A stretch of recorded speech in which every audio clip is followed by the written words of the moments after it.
Hello, everybody, and welcome into a special episode of Prospect Corner. As always, joined in by Dayton Reimer. Peter is not going to be on this episode for a reaction, but he will, of course, be on our full recap of the whole draft. Dayton, how's it going? It is good. I mean, sitting down for 4.5 hours is always a lot. I feel a little stiff, but it was a good draft. I thought it went at least smoother than last year. Yes, we were talking just before recording that they went a little more. It flowed better. There wasn't any awkwardness. I mean, maybe there was one where Bill Guerin thought he was going to talk, and then they cut away from him. That one was good. Yeah, that was the only awkwardness, but that wasn't draft related. That was him. Yeah. I loved him spinning around in the room, just looking around like he's trapped in a box. Great. That was the only awkward part of it, I think. Otherwise, it went pretty well. So the top three, this is pretty quick. The top three, I don't think there was any unexpected stuff that really happened. Gavin McKenna went first overall to the Toronto Maple Leafs. Justin Bieber announced that pick. I thought it took too long for him to come up and do it. We knew he was going to pick. Maybe the worst part of the draft. I'm going to be honest. Like, it took a little long. We knew who was going to pick. McKenna got a phone call just before that. That was obviously telling him he's going to get picked by the Maple Leafs. So he went first overall as expected. Ivar Stenberg, as expected, after the trades that happened with the Sharks, they pick him second overall. And then the Canucks there was a bit of misdirection before. It was saying, they may not go with Caleb Malhotra. They may go somewhere else. Chase Reed was the odds-on favorite, according to sportsbooks before the draft. I think it was this morning that it was the odds-on. But Caleb Malhotra goes to the Canucks at third overall. So, Dayton, obviously probably not surprised by the top three. Not at all. That is what had been projected. Everyone was fairly comfortable saying McKenna was going to go first. He even said on the broadcast that he knew Bieber was going to announce it. So, it had been in the works for a while. Stenberg, the second best player, first, if you ask me. There's a few others. I think he is the obvious choice for second overall. And then almost everybody knew that the Canucks were going to go a center. They really liked Malhotra. There was the family connection. Yeah, all of it very, very expected. Good picks. Nothing wrong with that. But yeah, we all saw that coming. All right. Well, they did say the Canucks were going to maybe swing the draft, but they ended up not really. So who did swing it was the next pick, and that was the Buffalo Sabres, who, of course, made all those big trades just before the draft. They were in the news a lot. I mean, what they did? How many trades did they make? It was like Alex Tuch went and got traded. They ended up now. They now have the fourth overall pick to finish this off. So. And this is where they change it. And that goes Daxon Rudolph going fourth overall rather than Chase Reed, which I think everyone thought Chase Reed was going to be the one that, now Chase Reed's going to the Sabres. Were you surprised Daxon Rudolph, the first defenseman off the board, other than some of the other guys? Quite. I really like Daxon Rudolph. I'm probably higher on him than most people I've read. I think he plays a really patient, smart game. He had a ton of points in the playoffs. He was still my fourth best defenseman of the group that I had ranked.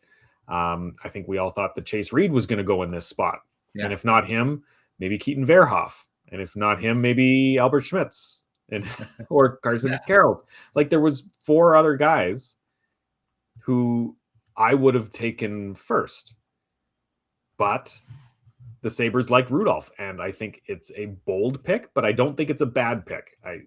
All of those guys are really, really close. Reed arguably put himself ahead of the pack by the end, but not everyone agreed, apparently. Maybe it is a lot closer than we assumed at least among NHL scouts. And I did actually see a few rankings put Reed much lower than the consensus. So yeah, it's probably just splitting hairs there.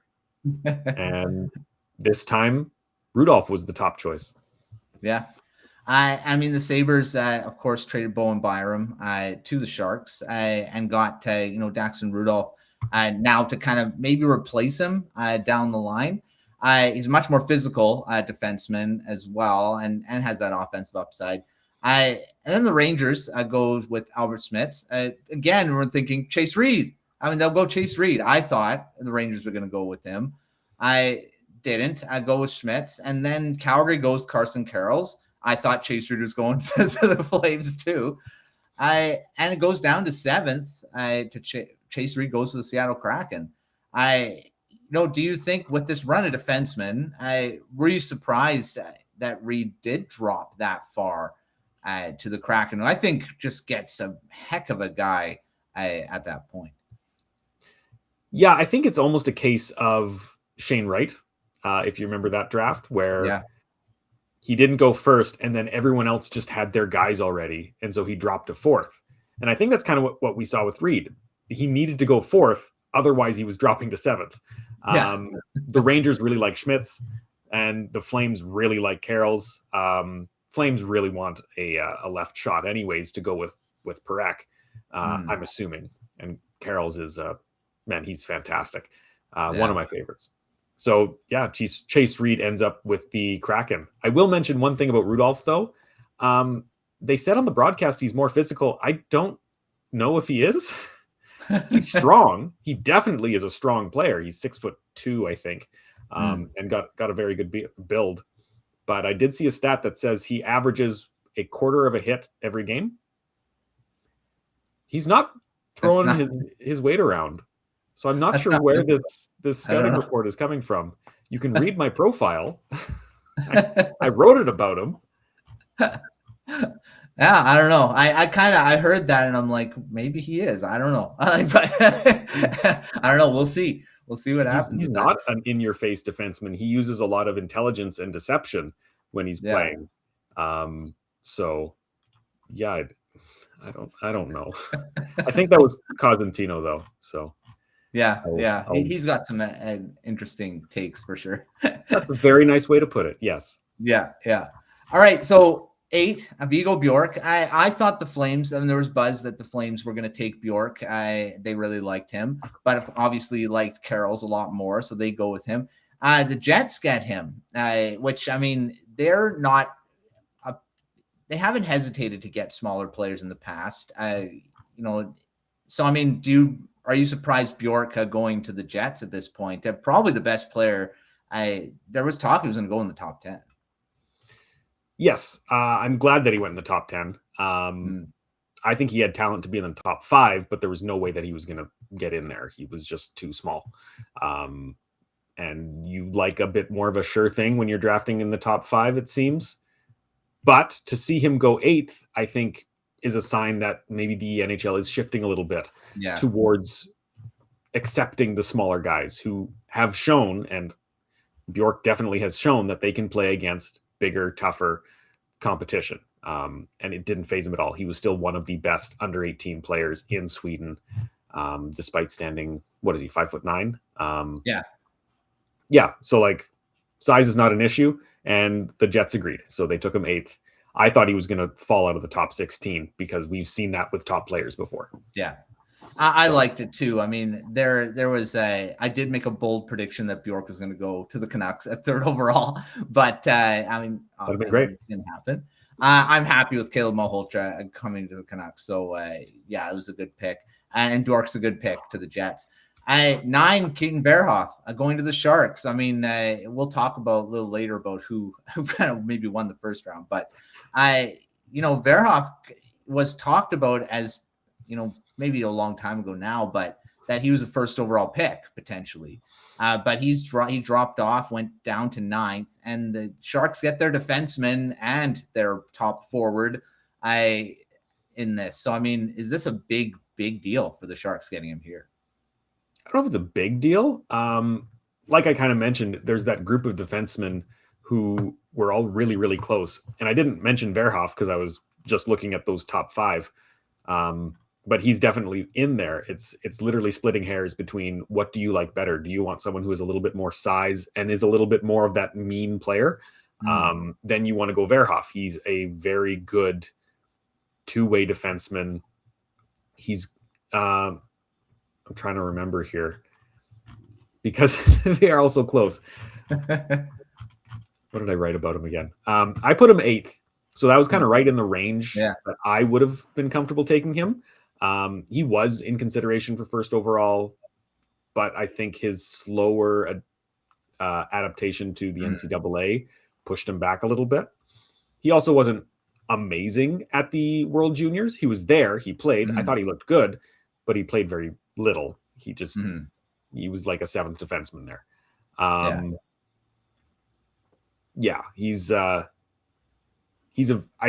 It's a very good pick from the Sharks.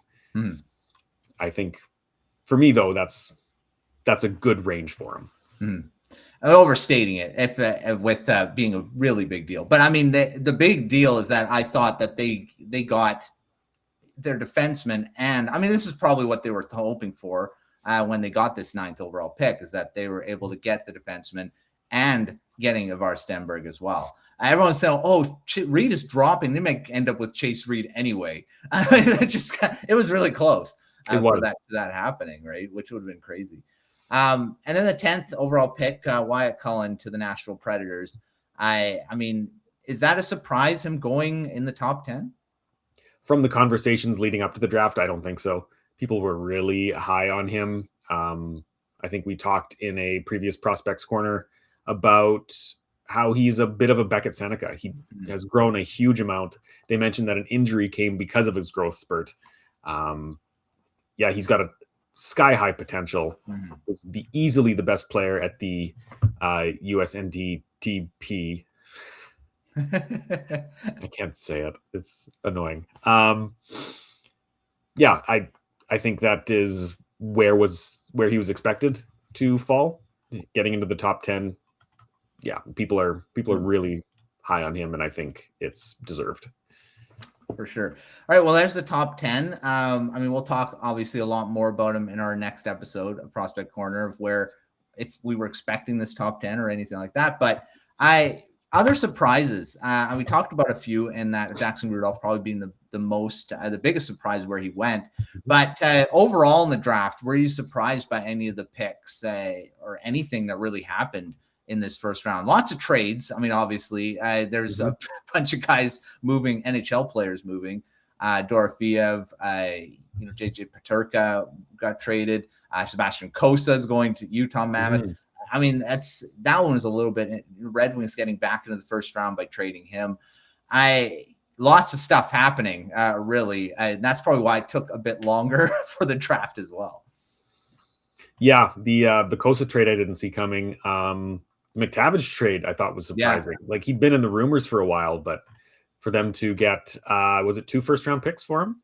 Yeah, so that almost was lower a cost than I expected. As for the actual picks, I was surprised that Maddox Dagenet went so high. Top 16 I thought is a little bold, especially for the Blues, but they have 2 picks, so maybe take a bit of a risk with the second one. Definitely great shot, great physicality. I'm just worried about the rest of his game, and you're betting on it coming together. And if it does, 16 is a great pick. If it doesn't, it could be very boom or bust, right? Yeah. Sure. Right after him, Ethan Belchetz. Yeah. Somehow fell to 17th. Didn't see that coming. Injury maybe played a factor into that. But that one was. I thought 6'5", he'll definitely be a top 16 pick. Yeah, there's a lot of that. Penguins go for Liam Ruck. Yeah, they take the first Ruck twin. Curious if they're going to try to make a play for it, because they don't pick until 39 now. If they don't move, I'd expect Marcus to go there. I'd be very surprised if he doesn't. Waiting until 54 is a bit riskier. Yeah. I don't know. And then Jonas Lagerberg Hohen for the Senators. Yeah. Surprise. Right. I'd seen people rank him outside the top 80. Yeah, A lot of that people was a did. surprise, especially with some Yeah. of the other names that were still available too. Yes. So I mean, who would you have picked in that position? Ooh, that's a good question. I really like Gleb Pugachev. Hmm. I think he's a very good blend of intensity, physicality, and skill.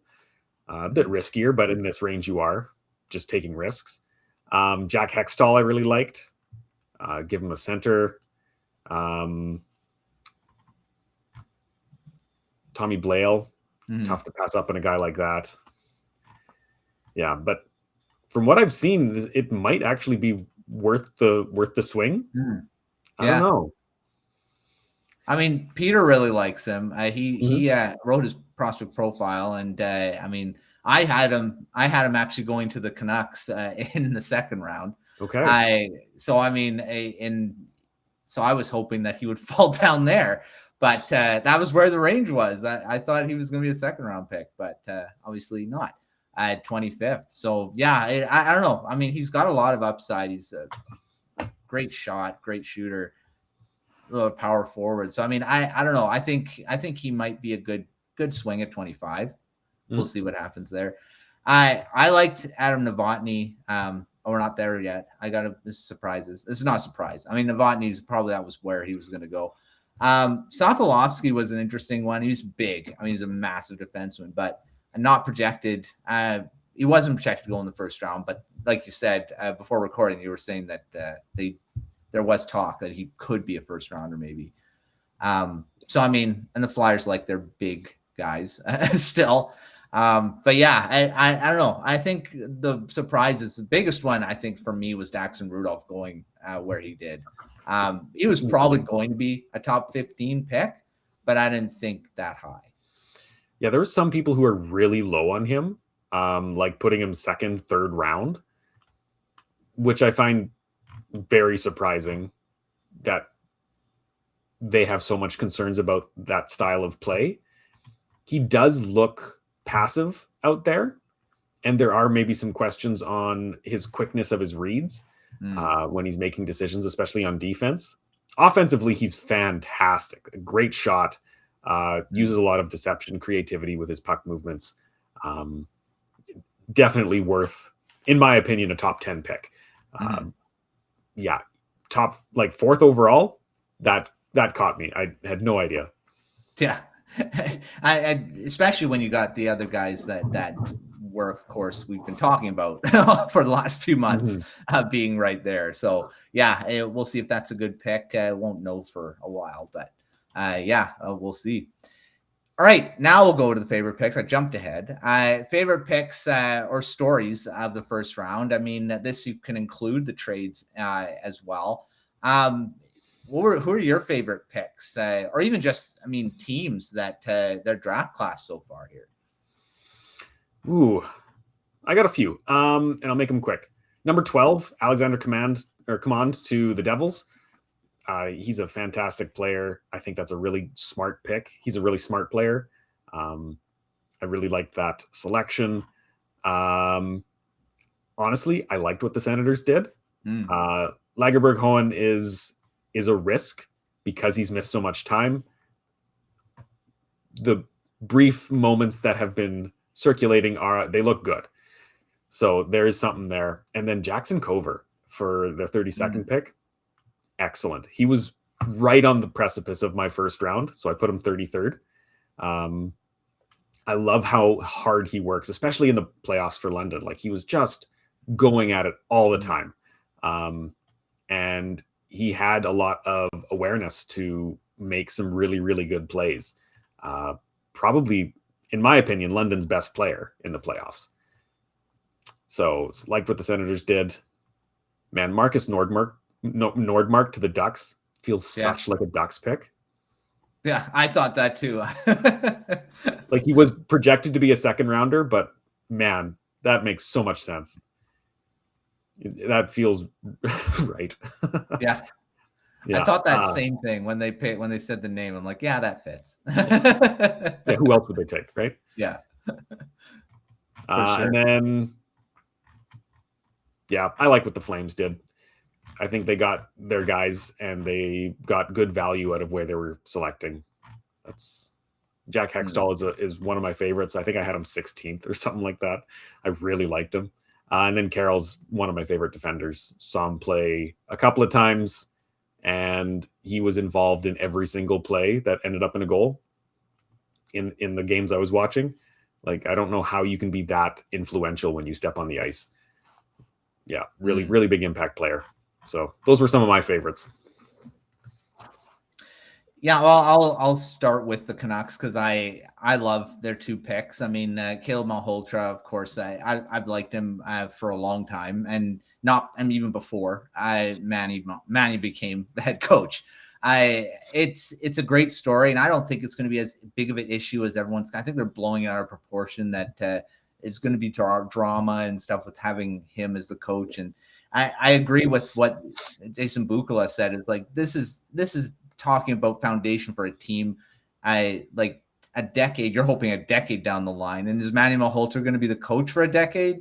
Probably not. I mean, coaches, you'd hope so. Maybe this, you get a long-term coach, which is probably the ideal thing. But you go for a guy that could be a foundational player, and I liked that they just said whatever and picked him anyway. And then Adam Novotny, character player, and he could end up being a great top six forward as well. I mean, these are two character guys they're bringing to a dressing room that maybe not, it won't be this year, but you're trying to create a culture, and that's these are two guys that are going to really help with that. And of course, they've got the skill to match, to be something that the Canucks really need. And I was hoping that they'd go with two forwards, and because they have enough defensemen, high end defensemen. That's why I didn't like the talk of Chase Reed, because I'm like, I like Reed, but I just don't think that's who the Canucks need right now. So I mean, I like the two picks they did. So really like what the Canucks doing so far. And they of course have the first pick of the second round. They'll be right away picking tomorrow. So, I mean, I like that. I like the JP Hurlburt pick by the Red Wings. Of course, getting back into the first round and picking him. Talk about guys that fit. I think Hurlburt fits the Red Wings. I think he's the guy that I think will be really good for them. And of course, the Sharks, they walk out of this with, I mean, two great defenders. And then, of course, Ivar Stenberg, that's just a slam dunk at 2. So for a team that almost made the playoffs. To get Ryan Lynn at 21 is an absolute steal. Yeah. And I thought, and they traded up to get, they traded up. Right? Yes. They traded up to get him, and that was definitely worth it. Because I think he was going to go around there anyway to another team. And that's probably what they thought as well. So, yeah, I really liked what the Sharks did, even though they kind of took the Canucks pick because they shouldn't have been at 2, how they played this season or whatever. Viggo Bjork, talked about him already. I really like him going to the Jets. And we'll see if the story completes itself for Pittsburgh with the Ruck Twins in the second round, because I think they're better together, and maybe other teams are going to think that and let the Penguins get him when they do in the second round. So we'll see. And speaking of the second round, what are your top names? I mean, there's quite a few because as you got down to the last part of the draft, there's some guys that were projected first rounders. And they're still available. So who's your next top guy that you think will go early on? I think the biggest one that probably surprised the most people is Xavier Villeneuve. He's been described, as Lane Hudson type. Of course, Tommy Blale has as well, and he made it into the first. But yeah, some people were very, very high on Villeneuve as a real game breaker. I really struggled on where to put him in my ranking. He was in the back half of my first round. There are some concerns about his size. We talk about how little guys and smaller guys, undersized guys, they shouldn't be, discounted and they shouldn't be falling. Villeneuve has some serious like gaps in his strength. He gets pushed around in the queue. So to me, that is a concern when talking about size. Most little guys aren't getting pushed around like that. At least the ones that I watch. So I think he is, I understand why he fell, but yeah, his upside is very high. So to see that he is still available, if the Canucks want a defenseman, he would be right there. I was thinking the same. I'm really not sure I don't even know where the Canucks are going. Are they going to go with defense? Are they going to keep adding forwards? I'm not sure where. There's a lot of nice names that I would kind of go. I like Villeneuve. I think he could end up being. I mean, if they go for a defenseman, that's a guy that could be there. I don't know if I cut you off. If you had any others, no. Yeah, I think Villeneuve's the biggest name for me that didn't go in the first round because I was set to write his news piece there. But yeah, so if the Canucks end up going that direction, I wouldn't be opposed to it. There's other guys that they could. I don't think they're picking Marcus Ruck. I mean, now that Liam's off, I'm not sure that you go for and break them up because obviously I think they're better together. Yeah, lots of great names still available as we go into the second round. But yeah, and we've said this. I mean, the second round kind of goes. There's so many names in this draft and lots of skill guys still available, and that you're not really sure now where guys are going to fit in because now teams that depends on the team, I guess, but some go best player available now, or they start looking at needs. Maybe it's still best player available at this point. So we'll see what happens in round 2. Some others, if you want to hear some forwards that I at least think could go to the Canucks, like Mathis Preston. Yeah, that's steal of the draft, according to Mark Scheig. Seamus Ignatavicius, he is still available. Adam Valentini, he's if you're talking character guys, he's a character guy. Yeah. And then Nicholas Aram Olsen, the Norwegian, who has a lot of high-end skill. Some very interesting forwards available.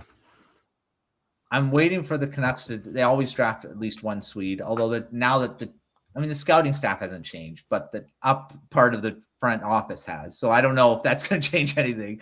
The Sedins are head of hockey operations now. So I would think they draft at least one Swedish player, but we'll see unless they're going to go now the other direction. Although there was a Canadian and a Czech, so they haven't gone total North America. Although Novotny did play in North America this season. All right, well, we'll wait for round 2 to 7, which goes tomorrow or this morning as you're watching this. But thanks, Dayton, for coming on, talking the first round. As always, make sure to check out everythingthatthehockeyers.com. We have live news posts throughout the night as the picks were getting taken. And we also have the live tracker to keep track of all the picks. And that's live right now. So you can check that out. And that also will be live throughout to the rest of the draft as well. So lots of stuff, lots of coverage coming up and analysis from all the writing teams as we keep going through the reaction to the draft and all that fun stuff and leading up to free agency. And of course, all the trades that happened today as well, because there were so many. I think the most first round picks that were moved around a long time. Yeah. Right. Cause I feel like there were drafts with no movement at all. Like there was those were dry. Picks moved. So, but we got like tons of things, not just picks being moved, but players and name players too. So we'll see what's in store tomorrow. I don't know if there's going to be any other big trades because now the high end picks are gone. The first rounders are gone, but Dylan Larkin could still be traded. So that's a big name. I think that's the biggest name still that's being kind of Maybe floated Jason around. Robertson. Robertson's another one that could end up being Zach moved. So, Werenski. and then of course, none of the Canucks veterans were moved. That's been in the rumors. Pettersson, DeBrusk, Besser's kind of been in there. Every veteran really has been talked about in the Canucks. So we might see something there. But yeah, lots of stuff still to come. So until our next video, which will be an expanded version of Prospect Corner and the whole draft, we will see you next time.